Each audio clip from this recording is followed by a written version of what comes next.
We sat here in this blessed masjid, house of Allah subhanahu wa ta'ala, and we have a sahih hadith, an authentic hadith recorded by Sayyidina Abu Ad-Darda radiallahu an in Mu'jam al-Kabir of Tabarani.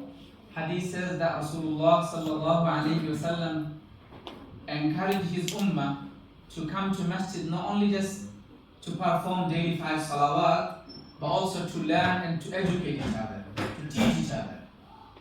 The hadith reads, "Man ghada ila al-masjid, la yuridu illa an yata'allama khayran aw yu'allima, kana lahu ajru hajjin tamman hajjatahu."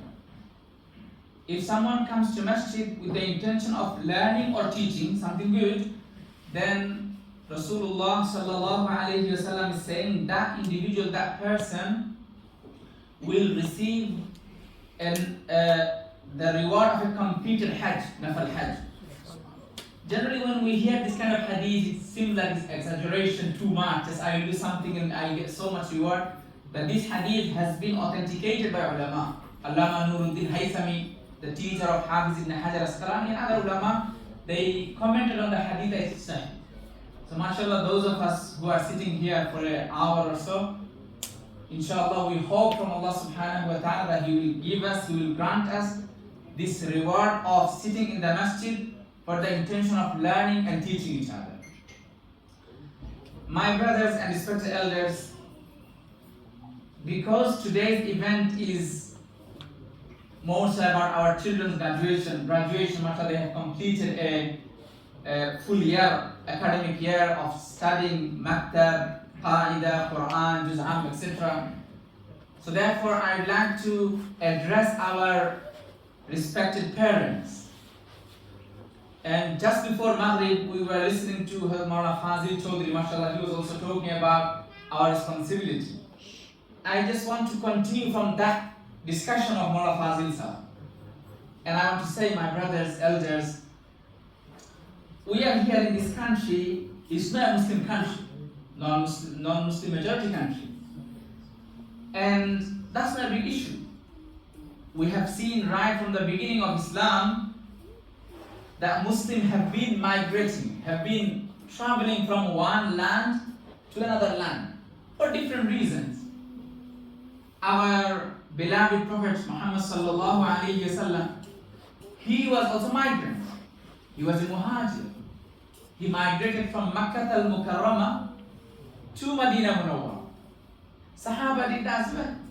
Sahaba was all the way to Ethiopia.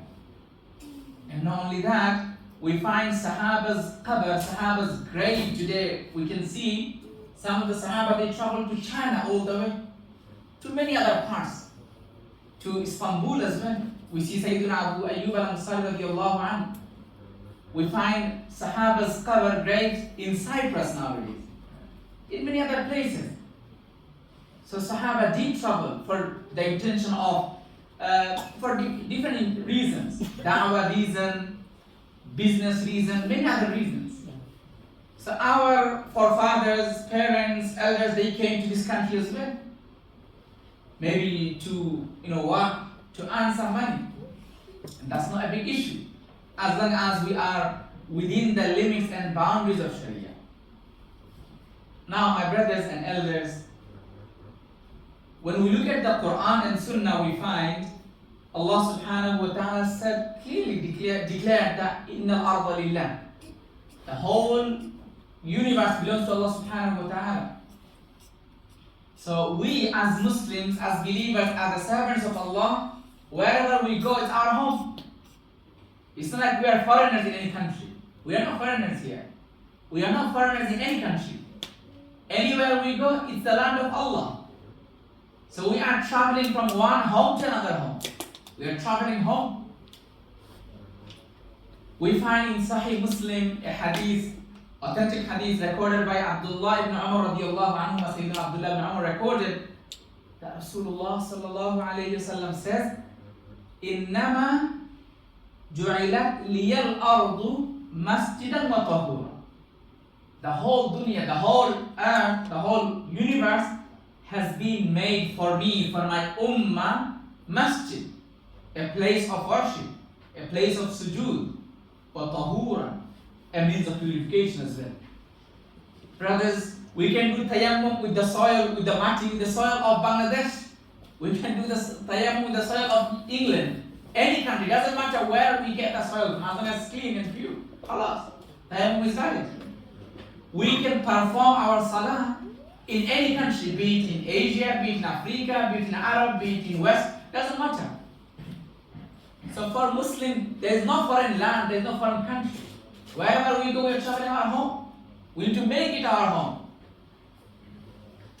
Brothers, elders, so when we travel, when we go from one country to another country, one of the biggest issues that we have is environment. That we don't have a good environment. We don't have a good mahal, good paribesh, good environment. So how do we, provide a good upbringing to our children? That's the question. But this question needs to be addressed correctly, my brothers. We can't make this an excuse that we don't have a good environment, so our children are going astray. They are becoming drug dealers or something. That cannot be an excuse that we are in such an environment which is Islam. No. Environment is not something that comes from the sky. Environment is me and you, my brothers. We are the ones who make an environment.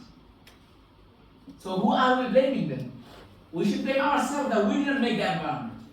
MashaAllah, those who are living in this country, in the UK, we should be grateful. If we travel to other parts of Europe, we will see what's going on there. In Spain, in France, and other places. MashaAllah, so many Muslims are there as well, but they don't have that environment. The environment that we have and we are enjoying here in this country is because of the effort of our elders. We got tabligh, mashallah, we got da'wah, we got madrasa, darul ulum, we got masajid. So many different efforts are going on. So we should be grateful for that. Look at Sayyida Asiya, radiyallahu anha, the wife of Fir'aun. She was struck in very bad environment. In the house of Fir'aun. So what environment could be more worse than the environment of Asiya? Her husband is the one who claimed, Ana Rabbukum al-A'la. He claimed that I'm the Lord. So in such environment, Asiya radiyallahu anha, she was able to maintain her Imān. She made dua to Allah, Rabbi ibni li indaka baytan fil Jannah. She submitted to Allah subhanahu wa ta'ala. So the first point is, the first message is, my brothers, my elders, just because we are living in a multicultural environment, society where we see so many different issues, this shouldn't be an excuse for us not to care about our children, for us not to care about our own Imān. No, we need to be steadfast in our Imān. We need to be more cautious. And we are the ones who need to make this environment. We can't say, oh, the environment is bad. The way Asiya made her own environment to preserve, to safeguard her own Imān in the house of Fir'aun, we need to make the environment to preserve and safeguard our Imān of the next generation in this environment where we have so many Fir'auns around us. So that's the first message. The second message is, my brothers, as Mawlana Fazil was mentioning before Maghrib, in terms of being concerned about the tarbiyah of our children. This is a concern that we see even Anbiya alayhi salam had that concern, that worry. If we read the biographies and the stories of previous prophets, then we will see how much concerned they were about the Imān of their children. And I'd like to mention only two stories here. Number one, we have Sayyidina Ibrahim alayhi salam. Today you go to Dubai and you find Abrahamic city where they have Jewish synagogue, Christian church and Muslim masjid, everything together. Apparently they are doing a new religion, they are making a new religion with the name of peace. In any case, even the Jewish people, they refer to Ibrahim alayhi salam. Even the Christian, they also refer to Ibrahim alayhi salam. So we all know Ibrahim alayhi salam, Sayyidina Ibrahim alayhi salam. what do we see is that, very simple, when we recite the Quran, we find the story. Sayyidina Ibrahim alayhi salam leaves his wife and his young child in a land, biwadin ghayri dhi zar'in. Nothing is there, no water even, no fruits, no vegetable, no food, nothing. A barren land, a desert land, nothing is there. So Sayyidina Ibrahim alayhi salam is leaving his family here, and that the family, meaning his wife herself, is a lesson, a role model for us. That way Asiya is a role model for Muslims. Allah subhanahu wa ta'ala in Surah Tahrim presented two women as role model for Muslims, men and women. ضرب الله مثلا, role model.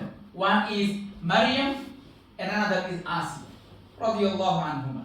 Similarly, we have another role model here, Hajar, the wife of Ibrahim alayhi salam. So the husband is leaving his wife, leaving his child with no food, nothing, no accommodation, no five-star hotel, nothing here. And the wife is concerned. How are we going to live here in this desert land, this barren land? So she asked the husband, why are you leaving us here? The husband is silent, he's not responding. Because he knows I'm leaving them here with the command of Allah subhanahu wa ta'ala, so Allah subhanahu wa ta'ala will look after them. But the wife, she of course, as a mother, she was concerned about her son, so she repeatedly asked, and then she said, Ibrahim, are you leaving us here with the command of Allah? Sayyidina Ibrahim alayhi salam said yes. And then Hajar said, إِذَنْ لَا يُضَيِّعُنَا. My husband, if you are leaving us here with the command of Allah, with the hukum of Allah, then إِذَنْ لَا يُضَيِّعُنَا. Allah subhanahu wa ta'ala will look after us. He will not leave us, hungry, and He will not leave us go astray. He will look after us. So that's the level of tawakkul. That's the level of tawakkul. If we are in a situation where we need to give up our job, we are not asking to do hijrah perhaps. Sayyidina Ibrahim a.s. did hijrah from one land to another land. Sayyidina Rasulullah sallallahu alayhi wa sallam did hijrah, migration from one land to another land. Perhaps we are not asking our brothers and sisters to do that. At least are we not ready to do hijrah from one job to another job? If my job appears to be haram, are we not ready to sacrifice that job? We are so concerned, if I leave this job, if I give up this haram job, then how am I going to survive? But look at Hajar. She's saying, إِذَنْ لَا يُضَيِّعُنَا. If you are leaving us here with no food, no water, nothing, but you are doing it with the command of Allah, then no doubt Allah will look after us. So that's the level of tawakkul we need to have as parents first. In any case, Sayyidina Ibrahim alayhi salam now leaving his children, leaving his wife, leaving his son, and he's making dua to Allah. And in this case, imagine me as a father, if I was there, perhaps I would have made the fast dua, Allah, give food to my children. Provide nice accommodation for my children. But Ibrahim alayhi salam is not making this dua in the first place. The first dua that Ibrahim is making for his son and wife is رَبَّنَا لِيُقِيمُوا الصَّلَاةِ. Food later. First dua is رَبَّنَا لِيُقِيمُوا الصَّلَاةِ. Will Allah allow them, grant them, give them the tawfiq and ability to perform salah, to establish salah. Because my brothers, my elders, the way we need food for our physical body to survive, similarly we need food for our spiritual well-being. So therefore Ibrahim a.s. is prioritizing about salah. He is prioritizing the well-being, the spiritual well-being of his children and his family. That's the level of concern that we should have about our children. Let's go one generation after. Sayyidina Ibrahim alayhi salam's son Ishaq alayhi salam. Ishaq's son is Yaqub alayhi salam. Now Sayyidina Yaqub in his deathbed, he is about to leave this world. As a father of so many children, he wants to give some advice to his children. And what we see, that as a father, elderly father, experienced father, he's leaving the world, he'll be concerned, he'll be calling his sons and daughters that come here and take these, accounts. I have these accounts and these amount of money in Bangladesh, in this country, in that country. All these things, they will do the hishab and then all this stuff to their children. But Sayyiduna Yaqub alayhi salam, he called his children, and then he is not asking them, oh, how are you going to survive after me? Where are you going to do your job? How are you going to earn money? Yaqub alayhi salam is not concerned about that, because Allah has given them eyes, Allah has given them brain, Allah has given them hands and feet. They can survive, they can learn how to earn money, how to arrange their livelihood. That's not a big deal. So Yaqub alayhi salam is not asking his children, when he calls them, he's not asking, okay, how are you going to work and how are you going to find money? Rather, Yaqub alayhi salam said, ما تعبدون من بعدي أم كنتم شهداء إذ حضر يعقوب الموت إذ قال لبنيه. Yaqub alayhi salam calls upon his children, gather them all. He knows he's about to leave this world, and Yaqub alayhi salam is asking them, ما تعبدون من بعدي. Who are you going to worship after me? Are you going to worship your job, your boss? Are you going to worship the materials? Or you are going to worship the one who created you, Allah subhanahu wa ta'ala. So the sons, look at the tarbiyah, look at the upbringing that Yaqub alayhi salam provided to his children. They are saying, they are reassuring to their father that, Father, Dad, don't be worried.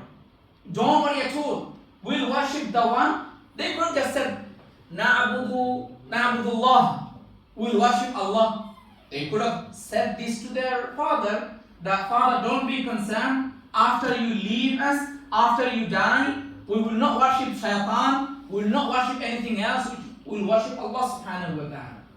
But these children, they are not saying this.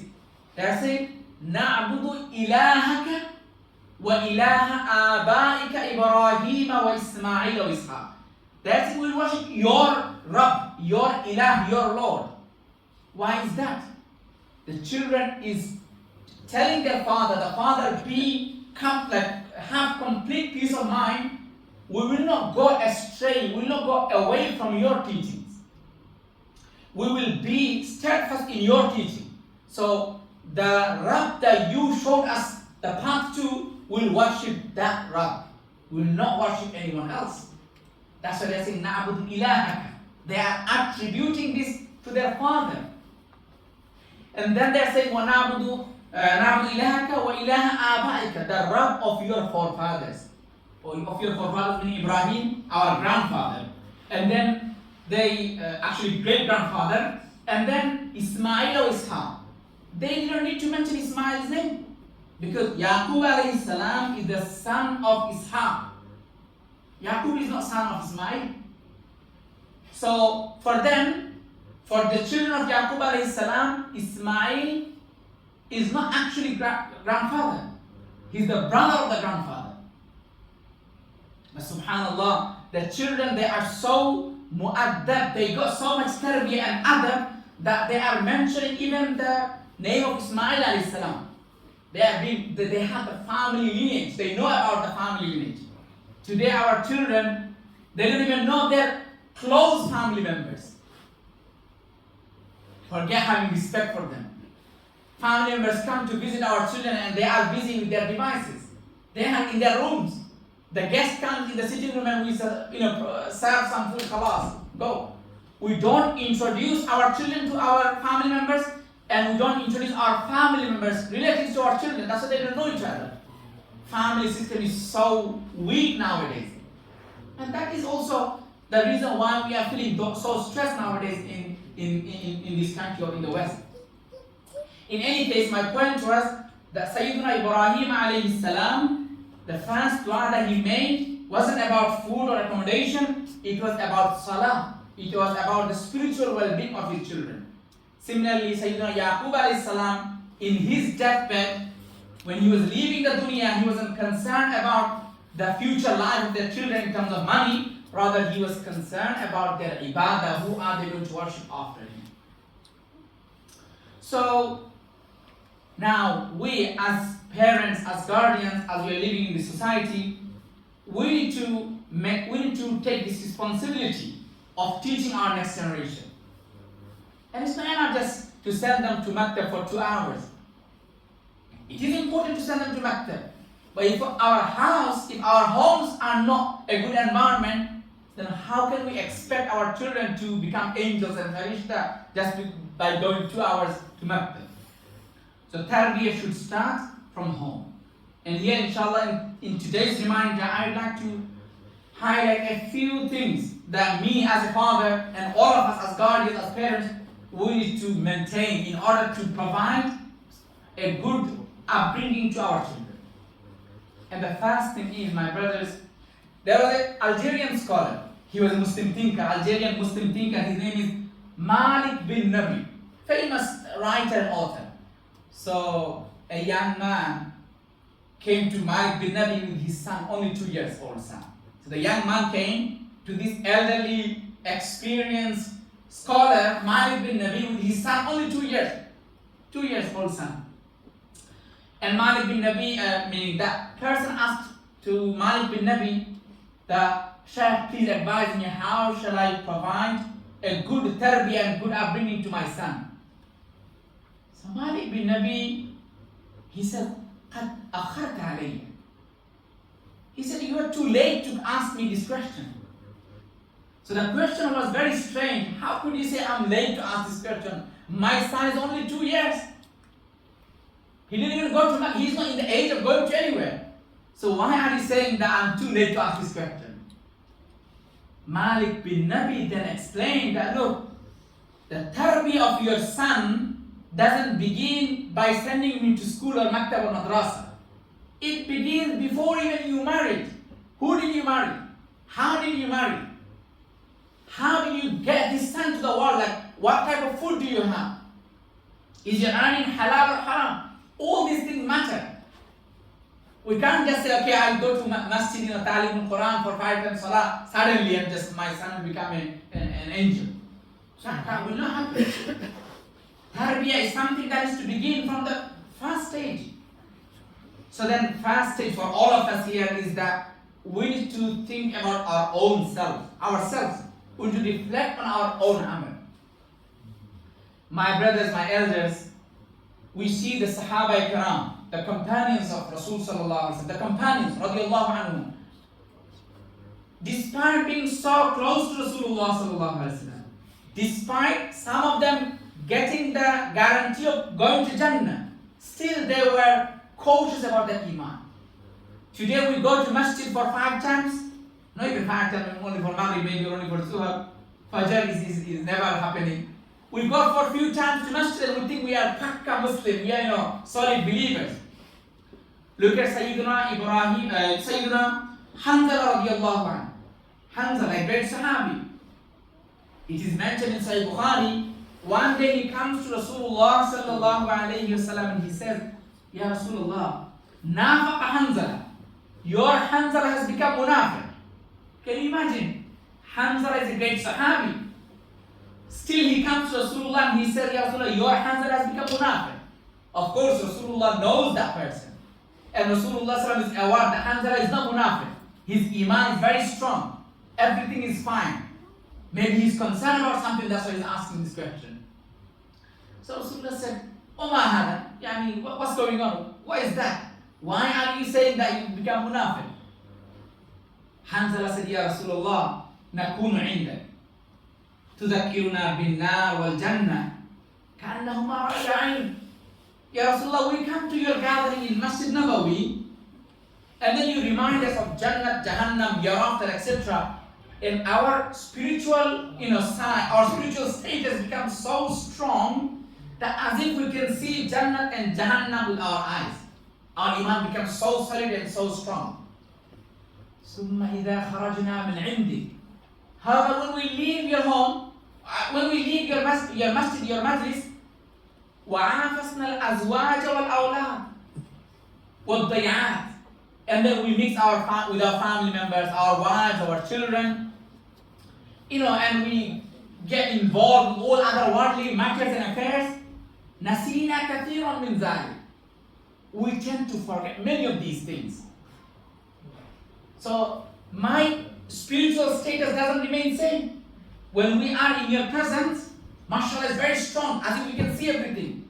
But when we go away from your presence, when we go to our home, we tend to forget many of these things. So does that mean that difference in the spiritual level, does that mean I have become munafiq? Mashallah, our Hazrat is here, so we request her.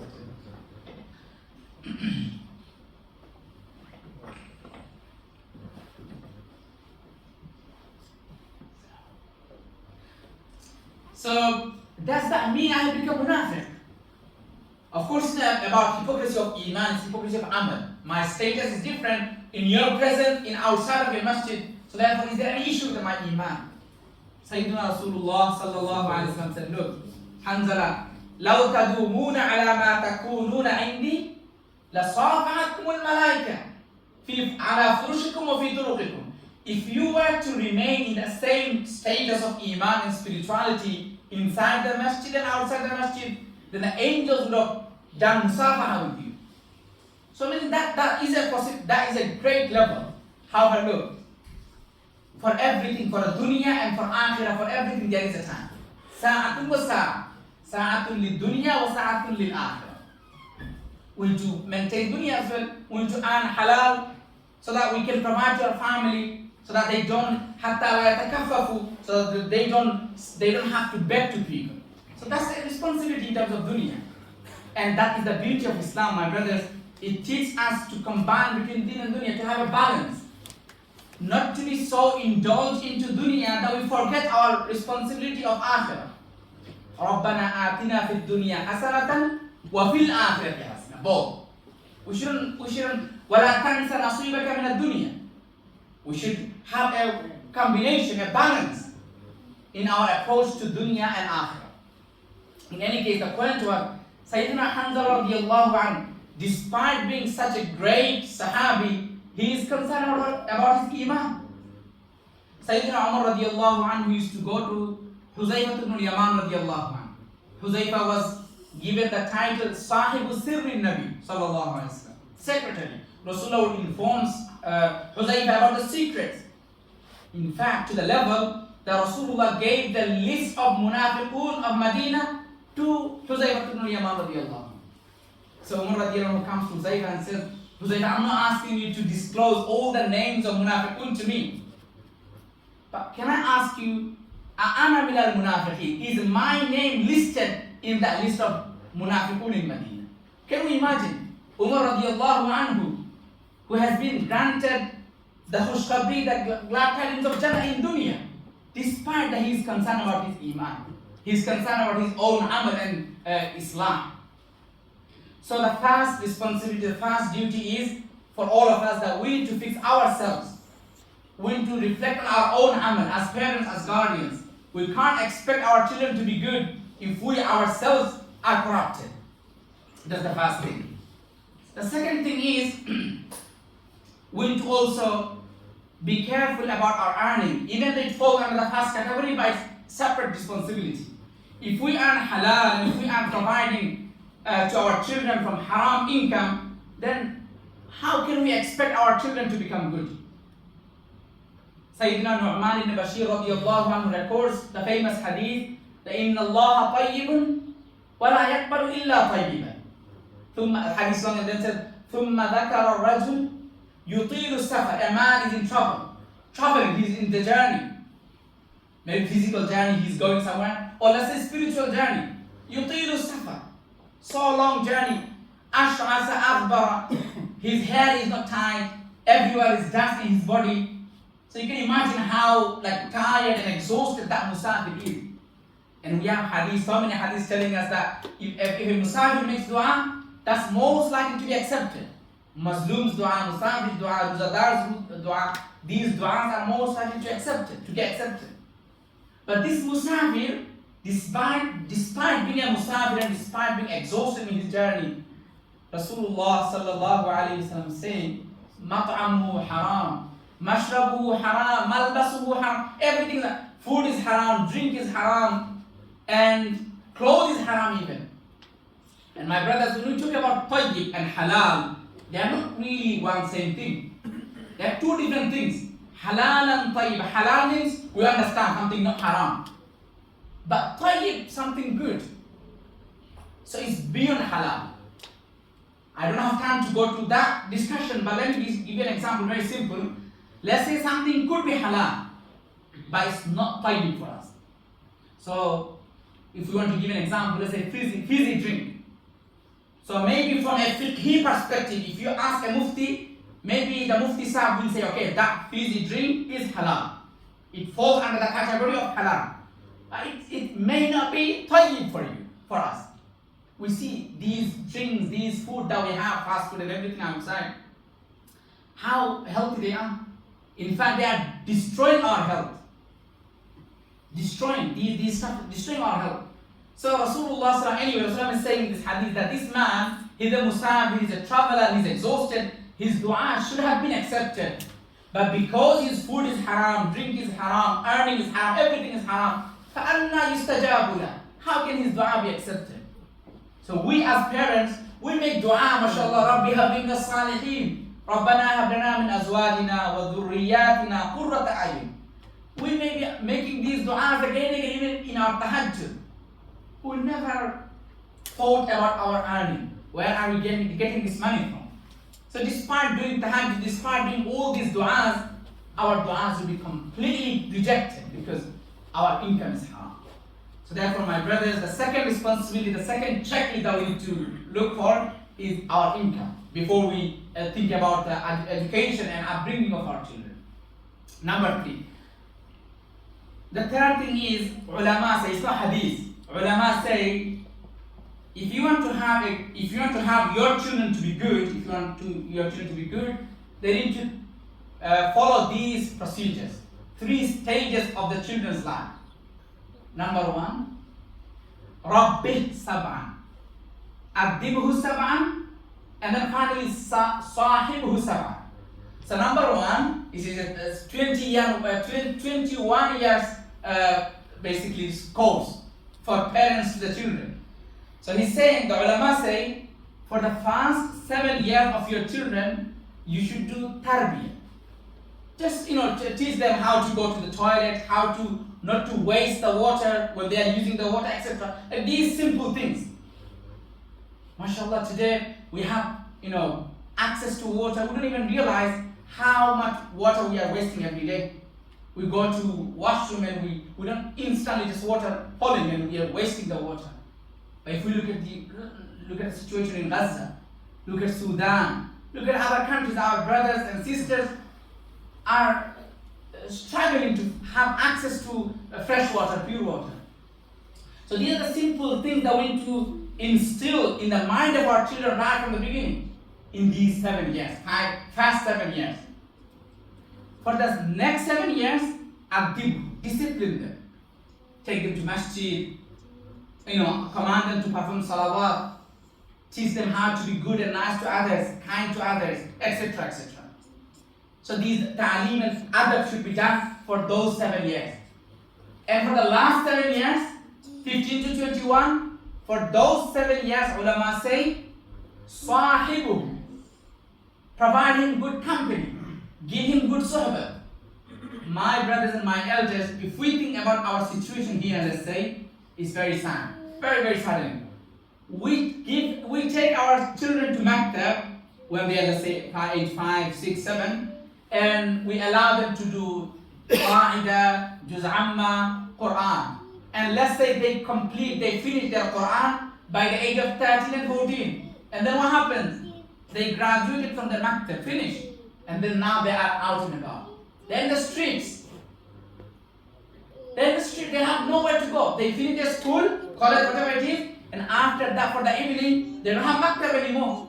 Because they have completed their Quran. And we are so satisfied. MashaAllah, my son has done khatam of the Quran, my daughter has done khatam of the Quran by the age of 13 and 14.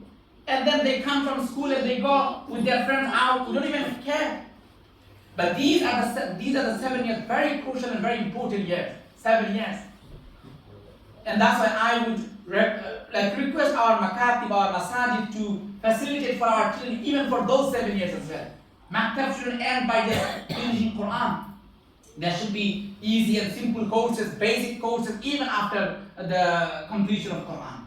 So those 7 years should be the years of suhbah, the years of good company. If they don't have good company in those 7 years, 15 to 21, then most likely they are going to go astray. They are going to be drug dealers. I was Imān for about 4 or 5 years when I came to the UK, from 16 to, let's say, 2021. And Subhanallah Rabbil Azim, I have seen one brother, one day he came after Fajr morning, crying that his son left home 2 nights ago and he doesn't come back and he have no access to his phone or anything. And I said, okay, do you know, like, what type of crowds does he have? Like, what type of friends he have? So, the way he described, it appeared to me that he's a drug dealer. He's a drug addicted. If he's not a dealer, then he's an addicted to drugs. And that's why where he went, we have no clue. The father is a Pabandi Musalli, comes to masjid for 5 times, but son is there. In that same masjid, I found a brother, mashallah, elderly brother, he passed away, rahimahullah. He was a very good man, from Yemeni background. He used to come to masjid all the salawat, jama'ah. But his son, maybe age 40 or something, his son's age, we used to see him in front of the masjid, completely intoxicated. If you go next to him, you can smell the drugs. So my brothers and my elders, it's our responsibility, because we send our children to Maktab, and then those 7 years, the important 7 years, we leave them alone. And then they fell in the trap of the wrong crowd and wrong company. Look at Sayyidina Musa alayhi salam. He travels all there to Khidr. In Surah Al-Kahf, we have that story. Now, Musa traveled. Can you imagine? It's not like it's not like business class flight or something. It's very tiring journey. So he travels. Finally he meets Khidr. And that journey wasn't the journey of luxury. The journey was only for the purpose of learning and education. Musa alayhi salam traveled to Khidr to learn. So now, Musa alayhi salam, after reaching to Khidr, he doesn't say, Khidr, علمني مما علمت رشدا. Just teach me what you know in terms of like hidayat and guidance. Musa alayhi salam doesn't demand that. And rather Musa alayhi salam, what does he do? He says, he's making a request to Khidr alayhi salam, saying, هل أتبعك على أن تعلمني مما علمت رشدا. Allama Fakhruddin al-Razi, great mufassir, he says, the reason why Musa alayhi salam is saying, Hal attabi'uka, can I follow you so that you can educate me, so that you can teach me? Not like just teach me, rather can I follow you, may I be in your company for a while so that you can teach me? It demonstrates that for a student it's not enough just to go to Maktab and learn few words from there. It's also important that they have good suhbat and good company with their teachers. So it's not about education, it's not about how many du'as they learn. It's also about how much time they spend in a good company. So Musa alayhi salam is teaching us that when we want to learn something, it's not enough just to sit in front of a laptop or camera and just listen to some YouTube lecture. I'm not saying listening to YouTube lecture is bad. Sometimes it's good. Maybe to listen to ulama that you don't have access to maybe physically directly. So you want to listen online lectures, etc. But that itself shouldn't be just the only source for our knowledge. Once I went to Ireland, Republic of Ireland, Bengali family, and they approached and they said, MashaAllah, they have 2 daughters and 1 son. They said, we have a mess up, like a Maulana Sahib from Bangladesh. He teaches our children online. And they are so satisfied about that. My brothers, yes, maybe if you don't have any access to ulama and maulanas, then yes, maybe that would be the option, online maktab. Otherwise, online maktab is not actually good for our children, especially young children. They need to actually see the examples, and the example comes from real maktab, not from this online sources and online lectures. From just distance learning. So next point, the third point was that we need to provide good suhbah to our children. We need to sometimes take them to masjid, madrasa for lectures, for ulama's bayan, etc. We can't just expect that they will go to maktab and they will fix themselves. And of course, finally is to make dua for our children. Sometimes we neglect the importance of dua. We don't understand the importance, the value of du'as. We need to wake up for tahajjud and to raise our hands to Allah subhanahu wa ta'ala. رَبَّنَا هَبْ لَنَا مِنْ أَزْوَاجِنَا وَذُرِّيَّتِنَا. These kind of du'as. Make du'as in Bangla, in English, in Urdu, in whatever language you speak. And also try to learn some Quranic du'as, some prophetic du'as. Shaykh al-Hadith Maulana Zakaria Sahib rahmatullahi used to say that prophetic du'as, we should memorize and we should recite them for two reasons. Number one, because Rasulullah sallallahu alaihi wasallam was Habibullah, he was the beloved to Allah. So if we make dua to Allah with the words of his beloved, then these du'as are most likely to be accepted. And secondly, because Rasulullah sallallahu alaihi wasallam was close to Allah subhanahu wa ta'ala, he knew what type of dua shall we make to Allah. So if we choose the prophetic du'as, we will know, we will make the correct du'as. Du'as, the prophetic du'as, memorizing prophetic du'as are not worthless, are not useless. Some people think, oh, I just make du'as in my own language. Yes, you can make it, that's not a big issue. But at the same time, you need to understand the importance of memorizing du'as from Quran and Sunnah. I wouldn't go beyond this because mashallah is here. So these are few points I mentioned, I highlighted as a reminder for myself as a parent and for all of the brothers who are parents and who are going to be parents, that my brothers, just providing some money to the children, just buying a house for the children, just giving some money to them, not going to be beneficial for their dunya or for their hereafter. Let me just read by one story. So Abbasi Khalifa Mansur, he was appointed a Khalifa. On his first day, a Sufi, or let's say an alim of that time, Muqatil ibn Sulaiman, he came to pay a visit to Khalifa Mansur. And Khalifa Mansur said, mashallah, you came here, so please advise me. I'm a new Khalifa, so advise me. So Muqatil ibn Sulaiman said, okay, what type of advice do you want me to give you? Advice, bima samitu or bima ra'aytu. Advice based on what I learned from others, like based on what I memorized from other books, etc. Or do you want me to give you advice based on my own observation, based on what I saw in my life, based on my own experience? Khalifa Mansur said, please give me advice and short advice based on your own experience. Muqatil said, okay, very short advice. I saw two Khalifas, Umayyad Khalifas, two Khalifas. Umar ibn Abdul Aziz and Hisham ibn Abdul Malik. Umar ibn Abdul Aziz, he left 11 children and he left only 18 dinar for them. 11 children, 18 dinar. 5 dinar was spent for his kafan dafan, 4 dinar was spent to buy the cover, and the remaining few dinar was distributed amongst his children. That means they were very poor. Khalifa didn't leave money for the children. But I saw these boys when they grew up and afterwards, they were donating hundreds of horses, hundreds of camels to poor people. They became rich in their life. But the father left them with nothing. I saw Hisham ibn Abdul Malik. He left hundreds of thousands of dinar for his children. And I saw them, few years later, they were begging in the street.